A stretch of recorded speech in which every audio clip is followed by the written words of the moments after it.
Bom dia, irmãos. Estamos agora nesse domingo 21 de junho de 2020, começando mais uma escola dominical e online, né? Como sempre temos falado.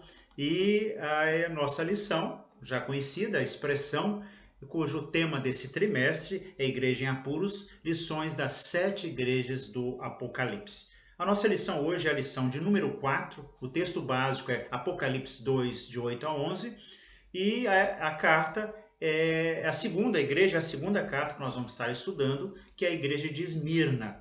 Aqui esse mapazinho, o presbítero Plínio na aula passada já passou, achei bastante interessante e quis repeti-lo. Aqui nós vemos a ilha de Patmos, nesse mapa, onde João escreve Apocalipse, e aqui as igrejas e as cidades de Éfeso, Esmirna, Pérgamo, Tiatira, Sardes, Filadélfia e Laodiceia. 7, então. Nesse outro mapa aqui a gente vê um pouco maior, né, mostrando aqui que as igrejas do Apocalipse elas ficavam na Ásia. Aqui nós temos em vermelho a Europa, aqui está Roma e Itália, né? E aqui embaixo a África. Então essa e aqui o Mar Mediterrâneo. Então apenas a título de ilustração mostrando esse mapa onde se encontra o nosso texto bíblico, a geografia, né, bíblica aí de que nós estamos estudando. Mas dando continuidade, a carta à igreja de Esmirna, ela vem com alguns aspectos bastante interessantes para o nosso aprendizado, para nosso crescimento espiritual e para o nosso conforto também enquanto vivemos neste mundo. Assim como Jesus se preocupa em estar levando uma mensagem à igreja de Esmirna, em detrimento de alguns aspectos daquela cidade, daquela igreja, nós vamos ver alguns aspectos bastante interessantes. Primeiro, irmãos, e isso serve lá para Esmirna, serve para nós hoje. Primeiro aspecto é que neste mundo todos nós estamos sujeitos a tribulações. Estamos sujeitos à pobreza, a questões financeiras, estamos sujeitos a sofrimento, seja sofrimento físico, sofrimento moral, injustiças. Isso, inclusive, como filhos de Deus. Ou seja, o fato de sermos filhos de Deus não nos isenta, não nos blinda, não nos afasta, não impede que nós possamos estar passando por essas tribulações, essas questões da vida humana. E aí o que nós vamos estar vendo que, embora como filhos de Deus e possamos passar por essas aflições, Jesus vai trazer uma questão bastante importante, que é a fidelidade do servo de Deus, do Filho de Deus, para com o próprio Deus, para com ele, Jesus Cristo. E aí vem a pergunta que o reverendo Hernandes faz no seu livro, no comentário bíblico dele, né, do reverendo Hernandes. Eu achei bastante interessante que ele começa analisando essa carta à igreja de Esmirna. Ele diz assim: é possível ser fiel até a morte num mundo carimbado pelo relativismo? Ou seja, irmãos, nós vivemos num mundo em que o caos, a questão moral, ética, tudo que a gente pode pensar com relação às coisas de Deus, nós temos visto que esse mundo está muito longe de Deus.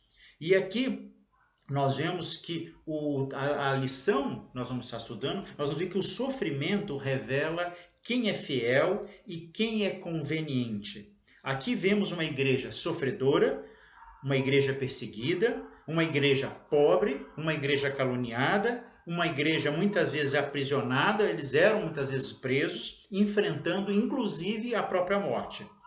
Então, e nós vemos que era uma igreja fiel, que só recebe elogios de Cristo. É o que nós vemos com relação a isso. Então, esse é um aspecto bastante importante com relação a isso. E aí nós vamos estar observando também no decorrer da lição qual a recompensa, então, desta igreja de Esmirna e qual pode ser a recompensa nós como igreja dos nossos dias também, quando nós vivemos também num mundo em que não nos isenta e não nos afasta de tantos problemas como nós acabamos de citar. Essa é uma questão bastante importante.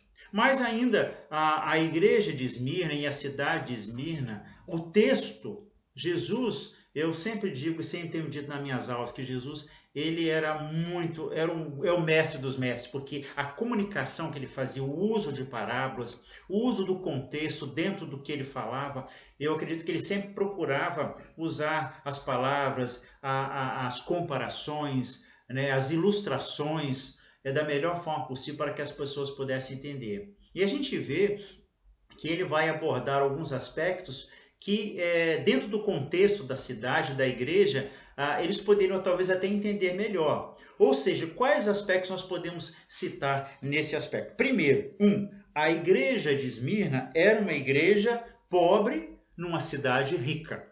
Então, olha o contraste aí, que depois nós vamos ver também que Jesus chama essa igreja de rica, mas num outro contexto, no contexto espiritual. Então, nós vemos que Esmirna, inclusive, era rival de Éfeso com relação a essa prosperidade que ela tinha.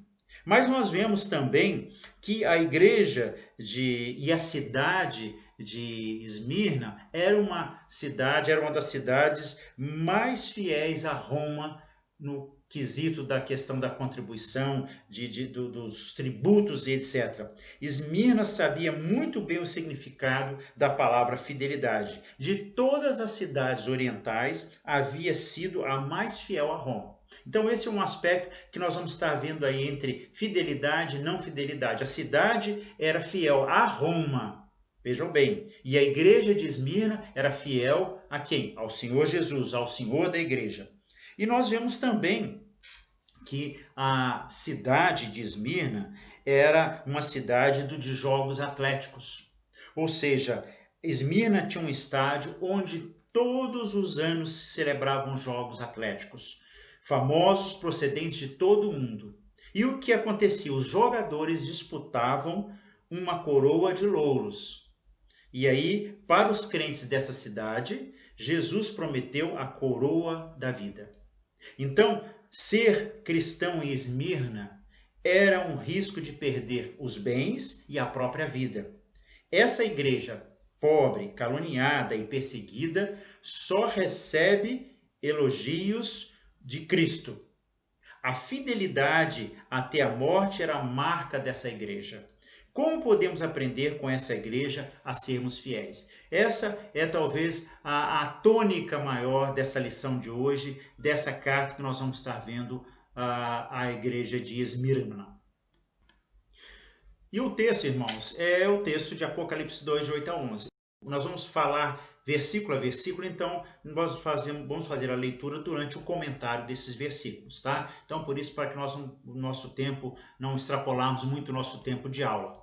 E o primeiro versículo, então, é o verso 8, diz: ao anjo da igreja em Esmirna, ou seja, ao anjo, ao pastor, ao líder da igreja, escreve: estas coisas diz o primeiro e o último que esteve morto e tornou a viver. Quem é o primeiro, quem é o último, quem esteve morto e quem tornou a viver?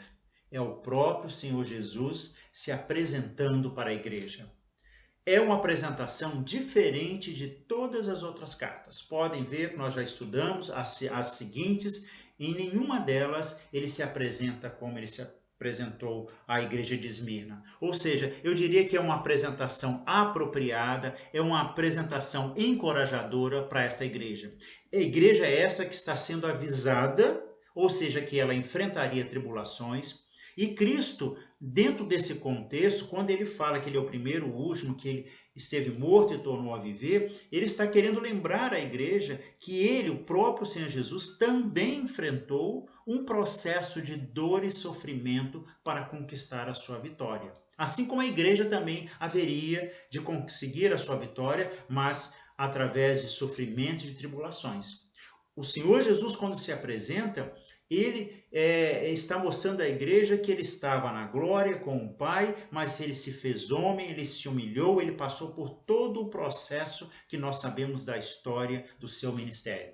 João 17, 5 nos mostra isso de forma bastante clara quando o texto diz: e agora glorifica-me, ó Pai, o Senhor Jesus dizendo: glorifica-me, ó Pai, contigo mesmo, com a glória que eu tive junto de ti antes que houvesse mundo. E Filipenses 2, de 5 a 8, nós vemos também Paulo colocando esse aspecto também com relação ao Senhor Jesus e a conduta e o sofrimento e a humilhação que ele passou aqui neste mundo. Quando ele diz, tende em vós o mesmo sentimento, Paulo exortando aos filipenses, dizendo, tende em vós o mesmo sentimento que houve também em Cristo Jesus, pois ele, subsistindo em forma de Deus, não julgou como usurpação o ser igual a Deus. Antes, a si mesmo se esvaziou, assumindo a forma de servo, tornando-se em semelhança de homens e reconhecido em figura humana. A si mesmo se humilhou, tornando-se obediente até a morte e morte de cruz. E em João 16:33 nós vemos o Senhor Jesus também dizendo, estas coisas vos tenho dito para que tenhais paz em mim. No mundo passais por aflições, mas tende bom ânimo, porque eu venci o mundo. Então é Jesus dizendo que nós, filhos de Deus, salvos, servos do Senhor, estamos sujeitos às tribulações, ao sofrimento, mas ele próprio, o Senhor Jesus, também passou por esse sofrimento, mas ele promete que nós tivéssemos bom ânimo porque ele venceu o mundo. E a mensagem que nós encontramos dentro desse aspecto, aqui que Jesus nos fala, é uma mensagem que eu diria uma mensagem clara, ou seja, que como ele, Cristo, enfrentou a morte, mas teve depois a ressurreição, o sofrimento e a glória, então Jesus está dizendo para a igreja, ou seja, vocês também terão de suportar, vocês passarão por um período de sofrimento, mas depois experimentarão a glória comigo. É essa a mensagem que Jesus está passando aqui para a igreja nesse aspecto. E era assim também que Paulo via a sua própria vida e ministério.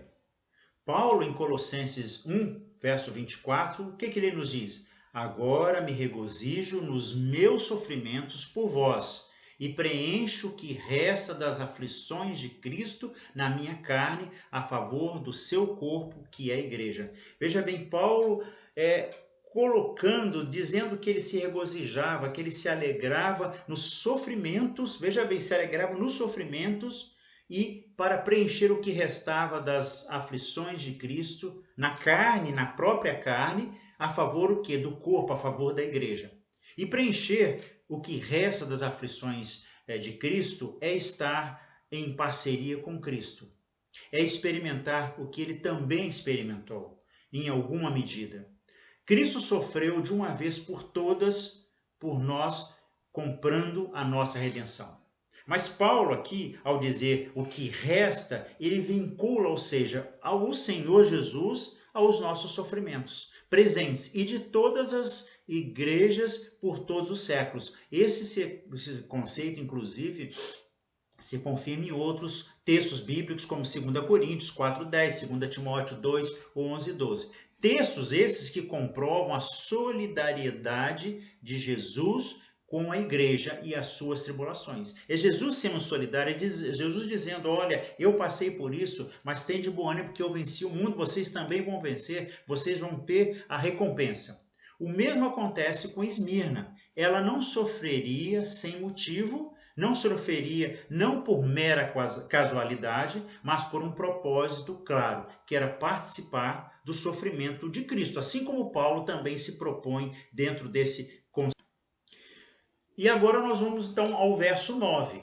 O que nos diz o verso 9? Então, depois de Jesus se apresentar, dizer que ele era o primeiro, ele o último, que ele esteve morto, mas ressurgiu, levando essa mensagem de que a igreja poderia passar por isso, ele estava sendo solidário à igreja com relação à questão do sofrimento, e ele diz, eu conheço a tua tribulação, eu conheço a tua pobreza, mas tu és rico. O que Jesus estava querendo dizer com isto? Veja bem, há pouco eu estava comentando que Esmirna era uma cidade rica e a igreja era uma cidade pobre. Mas Jesus, nesse aspecto, ele vai estar colocando um aspecto da riqueza não financeira, não na riqueza material, mas na riqueza espiritual da igreja. E o texto então diz, conheço a tua tribulação, a tua pobreza, mas tu és rico. e a blasfêmia dos que a si mesmos se declaram judeus e não são, sendo antes sinagoga de Satanás. Primeiro vamos só falar um pouquinho ainda da primeira parte do texto, do versículo.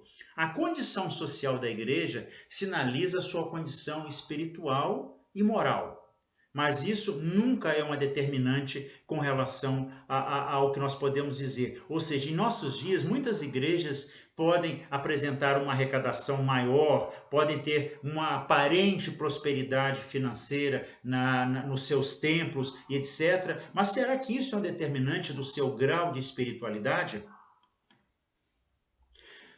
O Novo Testamento, ele nesse quesito, nesse aspecto, ou seja, dos valores, da riqueza material, ele relativiza os paradigmas sociais estabelecidos especialmente pela liderança judaica, para a qual, quanto mais próspero o crente, mais abençoado ele era. Isso a gente vê nos nossos dias muitas vezes, em algumas pregações aí que a gente escuta, mostrando muitas vezes que o crente, o filho de Deus tem que ser príncipe, tem que ser princesa, que ele tem que não estar tendo dificuldades financeiras, se as tem, ele sobrepuja e ele dá a volta por cima, e essa aparente riqueza material seria um reflexo, ou seja, de que ele está sendo um homem abençoado por Deus. Não é bem isso que o Novo Testamento e o próprio Senhor Jesus nos mostra,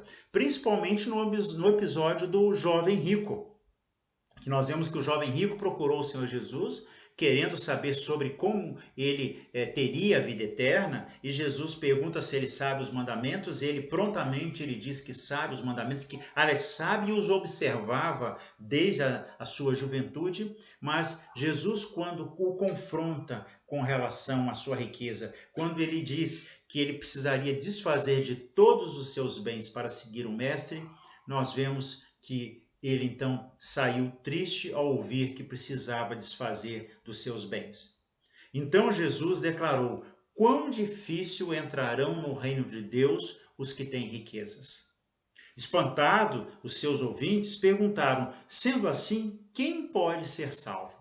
Então, nós vemos, irmãos, que a surpresa daqueles ouvintes era porque a sua consciência de prosperidade financeira estava atrelada a uma noção da aceitação da parte de Deus. Por isso que o jovem rico diz: que farei para herdar a vida eterna? Eu acredito que talvez ele esperasse que o Senhor Jesus disse: olha, você tem que doar alguma coisa para a igreja, fazer alguma coisa. Mas não esperava que ele dissesse, que ele precisaria desfazer de todos os seus bens. Então esse é um aspecto bastante interessante com relação à riqueza e com relação à pobreza. E o que nós queremos dizer com isso? O que nós queremos dizer com isso, irmãos, é que não temos, contudo, ou seja, que há uma condenação, ou seja, da riqueza no Novo Testamento, e nem uma exaltação da pobreza. Ou seja, nenhuma nem outra tem seu valor em si mesmo.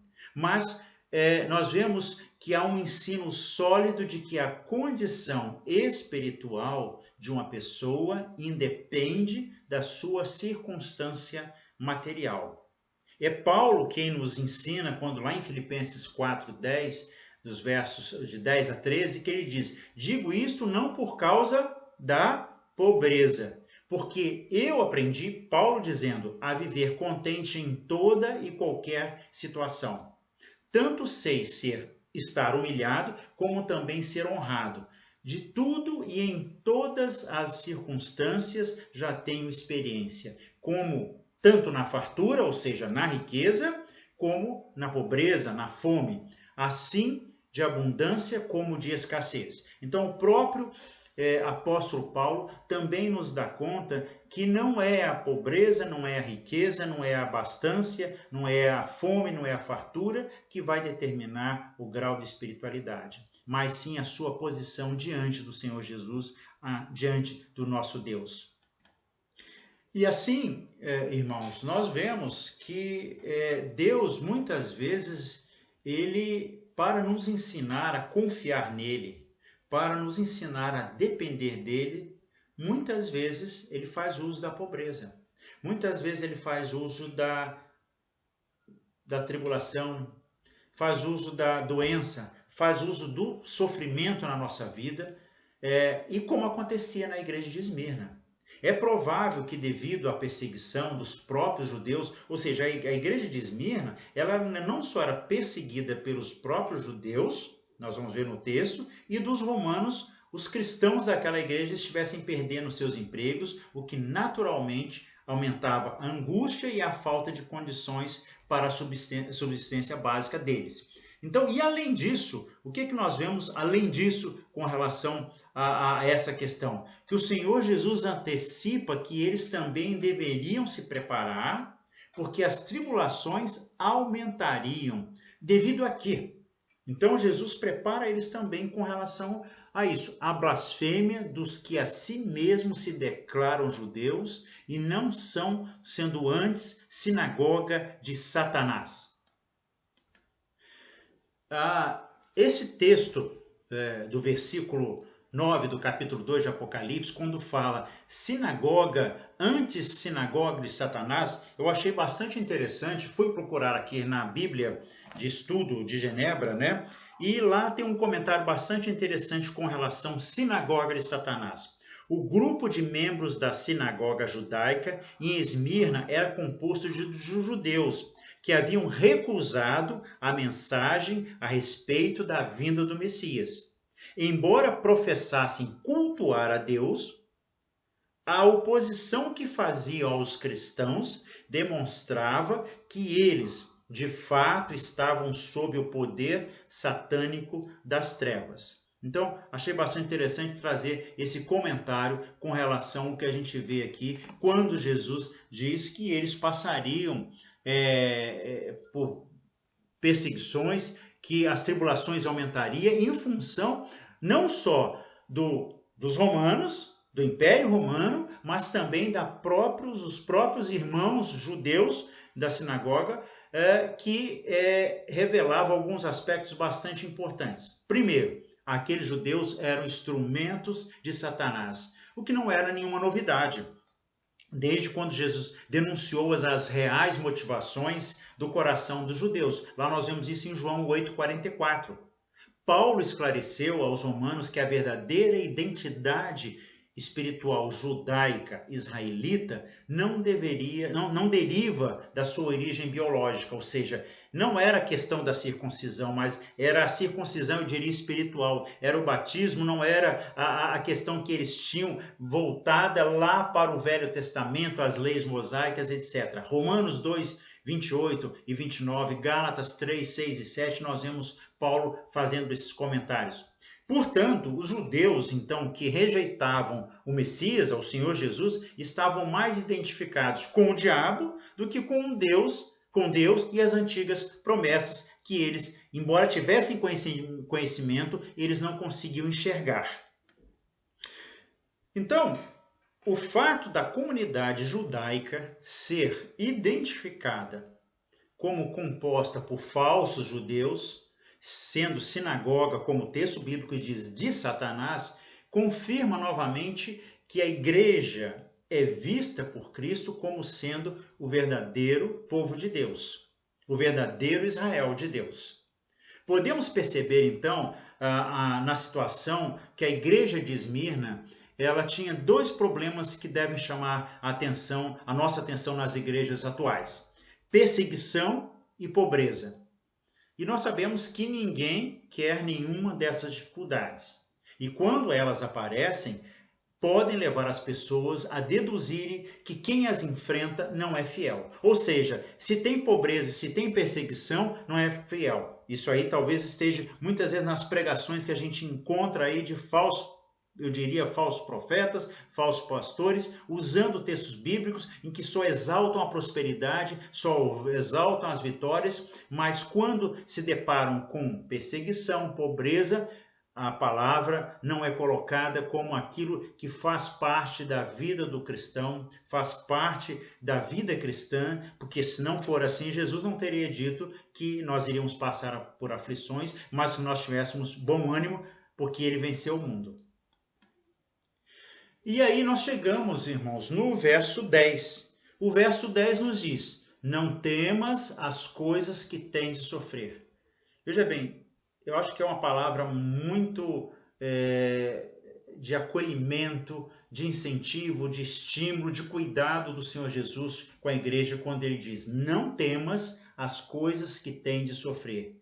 Eis que o diabo está para lançar em prisão alguns dentre vós, para ser expostos à prova, e tereis tribulação de 10 dias. E aí ele fecha: ser fiel até a morte, e dar-te-ei a coroa da vida. Esse texto, irmãos, eu diria que é um texto até de alguma forma atemorizador. Eu acredito que muitos talvez na igreja, talvez tremeram na base, na sua fé. Porque está dizendo, olha, vocês vão sofrer. O diabo vai lançar vocês em prisão, alguns entre vós, para serem expostos à prova. E tereis tribulação de 10 dias. Esses 10 dias nós não podemos analisar e entender como literalmente 10 dias. Nós sabemos que o livro de Apocalipse ele tem vários símbolos, então aqui nós não podemos dizer que exatamente que foi colocado 10 dias. Mas a igreja de Esmirna já estava habituada a enfrentar perseguição, pobreza, desprezo, porém ela é alertada que as lutas ainda não haviam terminado. Uma severa batalha ainda estava por vir. Por isso que ele usa esse termo tão usado em várias, inclusive no Velho Testamento, quando ele diz: não temas as coisas que tem que sofrer. Evoca uma das mais recorrentes exortações de Deus a Israel.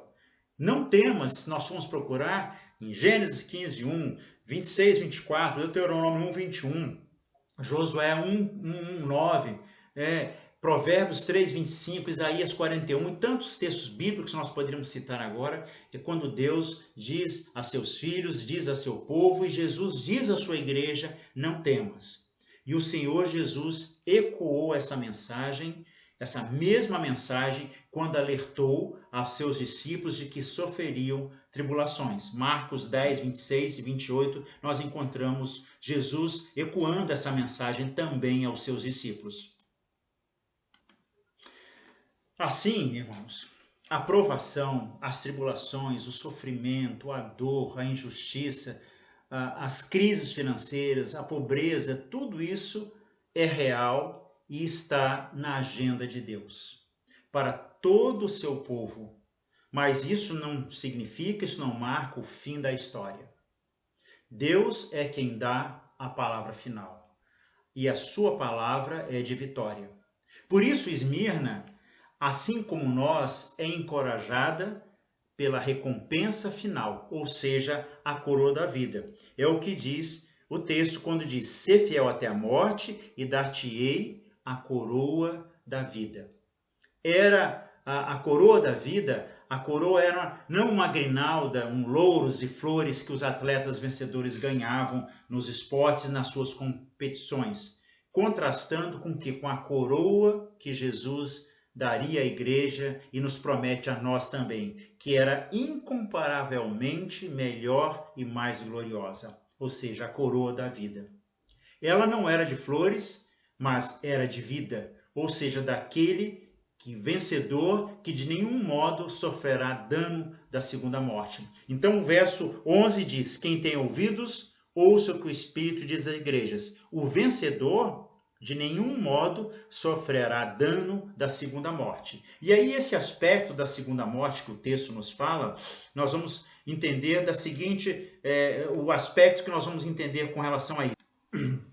Então o que o texto nos diz quando diz: o vencedor de nenhum modo sofrerá dano da segunda morte, o livramento da segunda morte deixa claro que provavelmente muitos ali da igreja de Esmirna não se livrariam da primeira morte, da morte física, isto é, da cruz, da implicação direta de ser um seguidor de Jesus. Nenhum cristão deveria ficar surpreso diante da possibilidade de ter de enfrentar a própria morte por causa da sua confissão do Evangelho.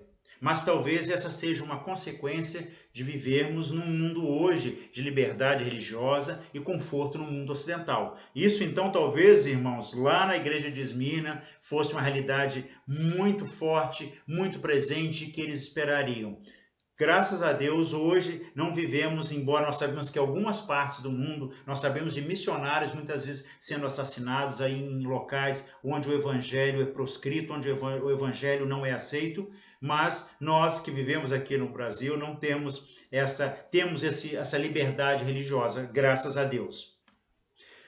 Assim, irmãos, a igreja de Esmirna estava sendo provada a se manter fiel diante de dois severos problemas: a perseguição pelos judeus, a própria sinagoga de Satanás, como nós estudamos, pelo Império Romano, pelo domínio romano, e a pobreza. Era uma igreja pobre que nós comentamos no início do texto, embora Jesus elogie que ela era rica em espiritualidade. Até aquele momento, ela, a igreja de Esmirna, estava resistindo à infidelidade.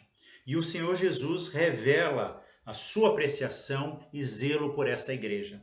Antecipa que mais dificuldades viriam e a encoraja com promessas que superam qualquer valor ou benefício que este mundo possa oferecer. E nós, irmãos, igreja dos nossos dias, Igreja Presbiteriana de Araras, Igreja Presbiteriana, Igreja do Senhor Jesus. Como é que nós estamos diante de tantas questões, de tantas possibilidades, muitas vezes, de passarmos por aflições, provações, tribulações, seja pobreza, seja doença, seja sofrimento na carne, seja injustiça? Como é que nós estamos diante dessa possibilidade? E diante de mantermos uma conduta diante do mundo como filhos de Deus, uma conduta moral, uma conduta ética, uma conduta de santidade que Deus exige assim do ser da sua igreja, numa forma de andar, de se conduzir no mundo em que nós vivemos, em que nós somos muitas vezes confrontados por verdades e tantas outras coisas que o mundo nos cobra. Que assim como nós vimos na igreja de Esmirna, que há uma promessa para aqueles que são fiéis até a morte, a coroa da vida, que nós possamos vislumbrar, não os louros da vitória aqui neste mundo, ou seja, as homenagens, o reconhecimento deste mundo, mas o reconhecimento do Senhor da igreja, o Senhor Jesus. Se é fiel até a morte, dar-te-ei a coroa da vida. Esta é a promessa do Rei dos Reis, o Senhor da igreja, o Senhor Jesus Cristo. Que Deus assim nos abençoe. Amém.